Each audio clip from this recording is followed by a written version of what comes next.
নাম? এই বইয়ে কোনো ভুল আছে? সন্দেহ আছে?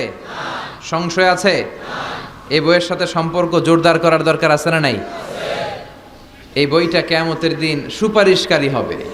বিষ্ণু বলেছেন, ইকরাউল কুরআন ফাইন্নাহু ইয়াতি ইয়াউমাল কিয়ামাতি শাফিআন লিআসহাবি।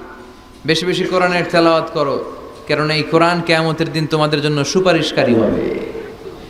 কোরআন যদি আপনার পক্ষে আল্লাহর কাছে সুপারিশ করে, আল্লাহ এই সুপারিশ ফেলে দিতে পারবে? পররাষ্ট্রমন্ত্রী যদি মাননীয় প্রধানমন্ত্রীর কাছে কোনো বিষয়ে সুপারিশ করে, রেকমেন্ডেশন করে, মাননীয় প্রধানমন্ত্রী এই সুপারিশকে কি রিজেক্ট করতে পারবে? কথা বলেন। এজন্য কোরআনের সুপারিশ আমরা চাই কি চাই না? এটা এমন একটা কিতাব যেই কিতাবে কোনো ভুল নাই। যালিকাল কিতাব লা রাইবা ফি হুদাল লিল মুত্তাকিন। This is the book, the most authentic and original book, reliable book in the world, whereof there is no doubt in it and a guidance to those who are muttaqin. এই বইটা এমন বই যে বইয়ে কোনো ভুল নাই, কোনো সন্দেহ নাই। মুত্তাকিনদের জন্য পথ প্রদর্শনকারী হিসেবে বইটারে নাজিল করেছে কে? এই বইটার যেখান দিয়ে পড়েন হেদায়েত আছে না নাই?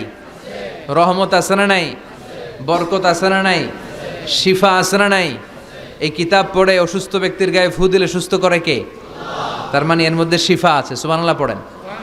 সূরাতুল ফাতিহারে বলা হয় সূরাতুশ শিফা। সূরাতুল ফাতিহা পড়ে অসুস্থরে ফু দিলে সুস্থ করে কে? বিশ্বাস হয়? হ্যাঁ, না একটু সন্দেহ লাগে? যদি সন্দেহ থাকে তাহলে ফু দিলে কাজ হবে? আর বিশ্বাস রেখে যদি ফু দেন ভালো করে দিবে কে? এমন এক কিতাব, এই কিতাব পড়লে সওয়াব, এই কিতাব ধরলে সওয়াব, এই কিতাবের জন্য মরলেও সওয়াব। ঠিক কি না? এমন এক কিতাব আল্লাহ দিলেন। এই কিতাবকে আল্লাহ বললেন নূর, আলো। আলোর সাথে তুলনা করেছেন। কিতাবুন আনজালনাহু ইলাইকা লিতুখরিজান NASA Minaj যুলুমাতি ইলান Noor. I've revealed this holy and sacred book unto you, O my beloved last messenger, in order to lead the mankind out of darkness into the light.